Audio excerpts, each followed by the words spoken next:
नमस्कार मित्रों, बीते सप्ताह में शेयर बाजार में दो तरफा उतार चढ़ाव के बाद मजबूती देखी गई है। यानी कि 6 सप्ताह से मार्केट गिर रहा था, वो गिरावट में ब्रेक लगी है।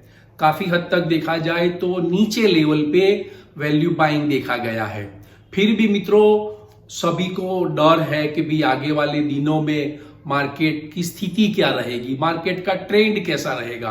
क्या ये 6 सप्ताह की गिरावट के बाद अब मार्केट और गिरेगा या नए सिरे से नई तेजी शुरू होगी। इन्वेस्टरों को क्या करना चाहिए, टेक्निकल लेवल्स क्या बताते हैं, इन सभी सवालों के जवाब के लिए हम ये वीडियो में डिस्कशन करने वाले हैं। तो ये वीडियो को आप अंत तक देखिएगा।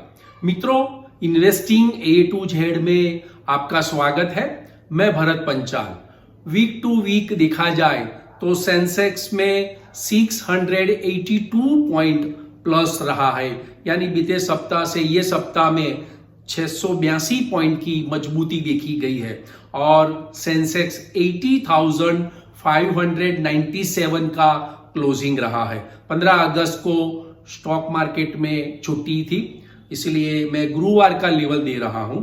निफ्टी में 268 पॉइंट की तेजी देखी गई है वीक टू वीक और निफ्टी है 24,631 का क्लोजिंग देखा गया है। बैंक निफ्टी 337 पॉइंट प्लस में बंद रहा, 55,341 का क्लोजिंग देखा गया है। तो मित्रों, कई सारी बातें हैं कि जो कि मार्केट में दो तरफा मूवमेंट देखा गया बीते सप्ताह में और कंपनी के अर्निंग्स भी जो आए हैं वो अनुमान से कमजोर रहे हैं। एफआईआई का सेलिंग रहा है। इन सभी वजह जो मार्केट में रही है उसके पर डिस्कशन करेंगे हम और न्यूज का जो सब न्यूज आए हैं उसका एनालिसिस करेंगे। तो सबसे पहले यूएस ने भारत पर कुल मिलाकर 25+25 यानी 50% की टैरिफ लगा दी गई है, जो कि एशिया के देशों की तुलना में वो 2 गुना है, यानी डबल है। टेक्सटाइल और ज्वेलरी सेक्टर पर ज्यादा प्रभाव रहेगा, सीधा असर पड़ेगा।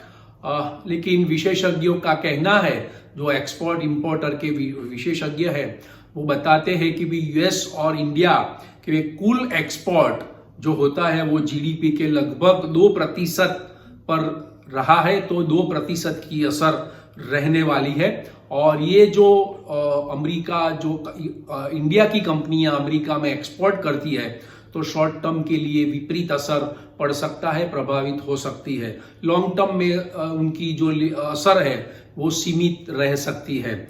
तो एक ये वजह भी है। दूसरा, यूएस और रशिया के प्रेसिडेंट डोनाल्ड ट्रंप और पुतिन दोनों अलास्का में आज बैठक होने वाली है 15 अगस्त को, और उसमें रशिया और यूक्रेन के बीच युद्ध की शांति वार्ता के लिए या युद्ध विराम के लिए बातचीत हो सकती है। अगर ये बातचीत सफल रहती है तो इंडिया के लिए वो पॉजिटिव रहेगी, क्योंकि रशिया के साथ भारत के अच्छे संबंध है। भारत रशिया से क्रूड ऑयल खरीदता है, इसीलिए 25% टैरिफ ज्यादा लगा दिया गया है भारत पर। रशिया से दोस्ती निभाने का टैक्स पेनल्टी लगा दिया गया है। तो भारत, रशिया और यूक्रेन के बीच जो बातचीत होगी वो अच्छे माहौल में होगी, युद्ध विराम हो सकता है, कुछ भी हो, पॉजिटिव खबर आएगी तो भारत के लिए ये पॉजिटिव रहने वाली है। अगर नेगेटिव रही तो ट्रंप 50% टैरिफ पर कायम रहेंगे। तो ये बात, ये दूसरा एक न्यूज है जिसका इंपैक्ट मार्केट पर रहने वाला है आगे वाले दिनों में। मित्रों, एफआईआई नेट सेलर है, आपको भी मालूम है। मैं कुछ फिगर बताऊंगा आपको। 14 अगस्त तक एफआईआई ने 24,191 करोड़ का टोटल नेट सेल किया है। जुलाई का फिगर तो आपको मालूम है, फिर भी मैं बता देता हूं। जुलाई में एफआईआई ने 47,666 करोड़ का नेट सेल किया है, तो ये भी बहुत बड़ी फिगर है और अगस्त महीने में भी बड़ी फिगर है। लेकिन एफआईआई ने जितना बेचा है इतना ही डोमेस्टिक इंस्टीट्यूशन ने मार्केट को सपोर्ट दिया है। अगस्त महीने में 14 अगस्त तक एफआईआई के सामने डीआईआई ने 55,000 यानी 55,795 करोड़ का नेट बाय किया है। यानी अगस्त में जितना बेचा है उससे 2 गुना डीआईआई ने बाय किया है। जुलाई महीने में डीआईआई ने 60,939 करोड़ का बाय किया है, इसलिए मार्केट अभी तक टिका हुआ है। अगर डीआईआई ने मार्केट को सपोर्ट नहीं दिया होता तो अभी बहुत खाना खराबी और मार्केट का सेंटीमेंट और ज्यादा बिगड़ चुका होगा और हुआ होगा। तो ये मित्रों एफआईआई नेट सेलर है, इसीलिए मार्केट का सेंटीमेंट बिगड़ा हुआ है और मार्केट थोड़ा ऊपर आता है तो तुरंत नीचे आ जाता है। बुल्स ऑपरेटर भी बिकवाल है एफआईआई के पीछे, तो ये अच्छी खासी तेजी चल रही थी, उसमें एक ब्रेक लग गई है। तो ये तीसरी वजह है। चौथी वजह है हाई प्राइस। मित्रों सेंसेक्स और निफ्टी के जो स्टॉक्स है वो काफी हाई प्राइस थे, उनके जो नतीजे आए Q1 के नतीजे आए वो हाई प्राइस से अर्निंग्स जो आए वो अर्निंग काफी कमजोर रहे हैं। जो धारणा थी, अनुमान थे, उससे कमजोर रहे हैं, यानी कि अर्निंग में कट आया है।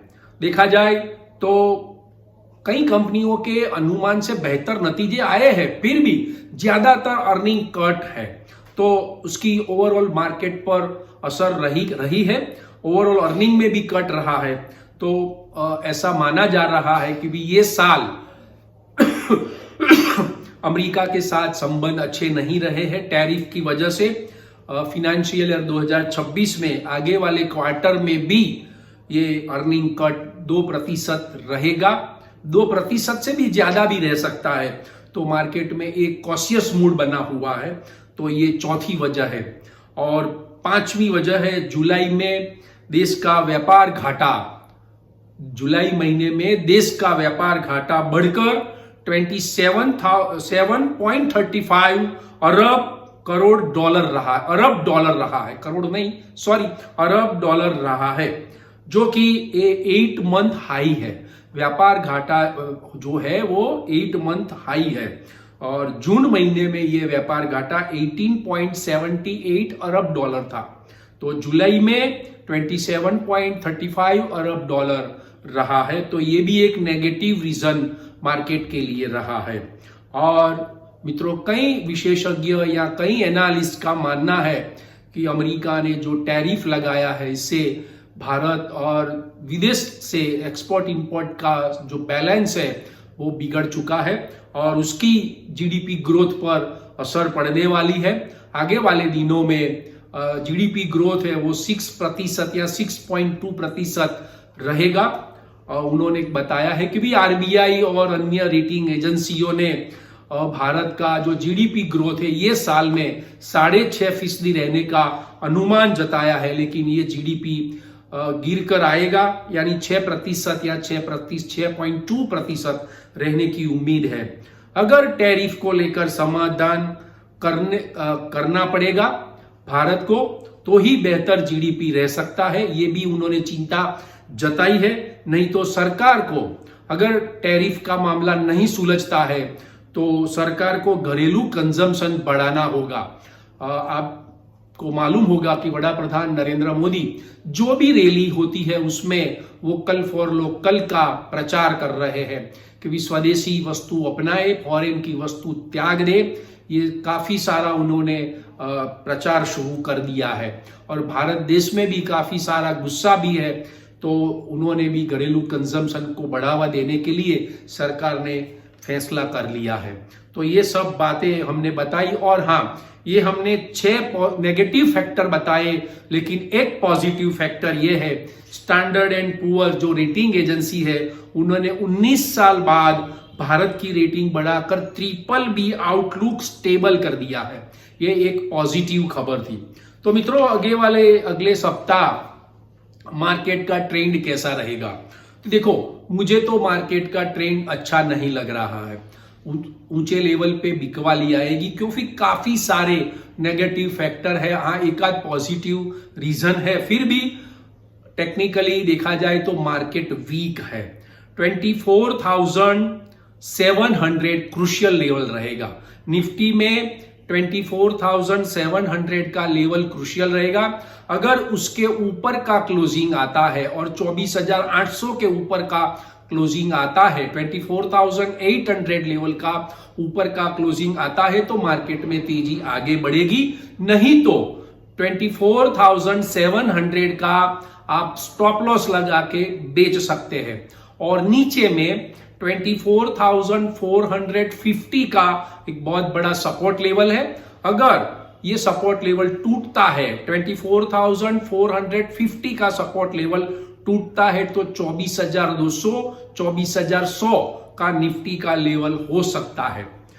बैंक निफ्टी में भी 54,900 का, 54,900 का एक बहुत बड़ा सपोर्ट लेवल है। अगर वो टूटता है तो 54,050 का लेवल दिखा सकता है। और ऊपर में रेजिस्टेंस लेवल रहेगा 55,700 का। अगर आप 55,700 का स्टॉप लॉस रख के बैंक बेचेंगे तो आपको अच्छा मुनाफा मिल सकता है। तो लेकिन मित्रों, इन्वेस्टरों को क्या करना चाहिए? तो मित्रों देखो, मार्केट का कोई व्यू पॉइंट परफेक्टली नहीं है। टेक्निकली मार्केट वीक है, फिर भी वीकली चार्ट देखा जाए तो कैंडलस्टिक चार्ट में थोड़ा तेजी दिखा रहा है। फिर भी मार्केट कॉशियस मूड में रहेगा। दो तरफा मूवमेंट भी रह सकती है क्योंकि एफआईआई वीक वाले, उसके सामने डीआईआई ने भी काफी अच्छा मार्केट को सपोर्ट दिया गया है। तो बुल्स एक दूसरा फैक्टर में बताऊं, इंडिया का वीएक्सआई इंडेक्स है वो 2.68 बढ़कर 12.36 हो गया है, जो ये इंडिकेट करता है कि बुल्स ऑपरेटर कॉशियस रहेंगे। तो मित्रों, इन्वेस्टरों को मैं कहूंगा कि आपके पास पैसा है तो आप बचा कर रखिए। आपको मार्केट गिरेगा तो आपको बाय करने का अच्छा मौका मिल सकता है। तो ये अथवा आप एसआईपी के जरिए भी निवेश कर सकते हैं। तो मार्केट जैसे जैसे गिरता जाएगा तो आपकी एसआईपी के जरिए मार्केट में एक अच्छा सा पोर्टफोलियो आपका भी बन सकता है। तो मित्रों, लॉन्ग टर्म के लिए मैं हर शुक्रवार को बेस्ट बाय सेक्टर देता हूं, लेकिन लॉन्ग टर्म के लिए मैं आपको बेस्ट बाय सेक्टर दूंगा। ये वीक के लिए नहीं है। मुझे बैंक स्टॉक्स काफी अच्छे लग रहे हैं। अगर मार्केट गिरता है कोई भी रीजन से तो बैंक स्टॉक्स आप बाय कर सकते हैं, फिनेंशियल सेक्टर बाय कर सकते हैं, हेल्थ केयर सेक्टर में भी बड़ा अच्छा मूवमेंट है, ऑटो स्टॉक्स का आउटलुक भी मुझे अच्छा लग रहा है, और डिफेंस सेक्टर तो हॉट फेवरेट है ही।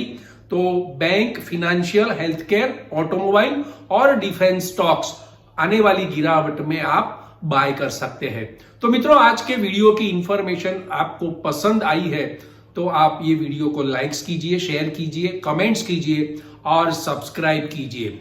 और हाँ मित्रों, लास्ट में शेयर बाजार में जो निवेश होता है वो जोखिमों के अधीन होता है। Thank you very much friends, bye.